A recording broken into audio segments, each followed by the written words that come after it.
Aujourd'hui, le guide Limoges Pratique va s'amuser au musée national Adrien Dubouché. Ouvrez vos yeux et vos oreilles. Avec 5000 œuvres exposées, ce musée n'a pas fini de nous surprendre. Le musée est ouvert et vous accueille à nouveau. Rendez-vous sur la page Facebook du musée pour les actualités. En attendant, suivons notre guide Delphine de Boissaison. Le musée national Adrien Dubouché, un espace, un étage complet est dédié aux collections de porcelaine de Limoges, depuis les premières pièces en 1771 jusqu'aux pièces les plus récentes.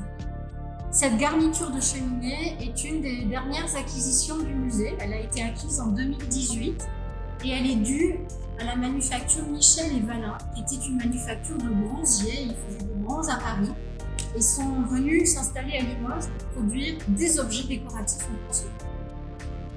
L'esprit de cette garniture est un esprit orientaliste, un style qui redécouvre l'Orient et notamment le Proche-Orient, la Turquie par exemple.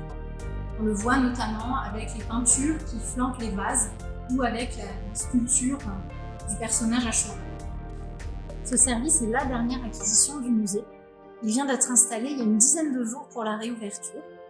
Il a été créé à la manufacture de Lassigny, près de Limoges, par Étienne Baignol, qui était un grand nom au XIXe siècle de la porcelaine à Limoges, puisqu'on sait qu'il a été tourneur dans la première manufacture, celle dite du comte d'Artois. Et si on peut attribuer ce service à Étienne Baignol et à Lassigny, c'est parce qu'il est marqué. Or, c'était extrêmement rare à cette époque-là. Et c'est aussi un service très raffiné. Regardez la présence de l'or sur les anses, sur les couvercles, sur les becs aussi, le bec de la verseuse. On voit des rinceaux, des vases, des motifs extrêmement fins, très ornementaux, qui sont caractéristiques de cette époque-là.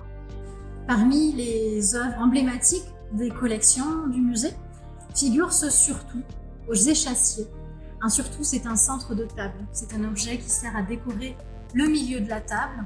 On pouvait y mettre à l'origine des boîtes à épices, des salières, des poivriers et parfois aussi des lumières, des flambeaux à l'époque où l'électricité n'existait pas. Et dans celui-ci, probablement des fleurs au sommet.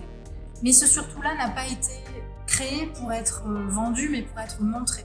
Pour montrer les savoir-faire de la manufacture Pouillat, qui est une manufacture emblématique du XIXe siècle. C'est d'ailleurs elle qui a donné au musée ce surtout quelques années seulement après sa fabrication pour qu'il soit conservé et montré au plus grand nombre. Comme le guide Limoges Pratique, venez vite vous amuser au musée.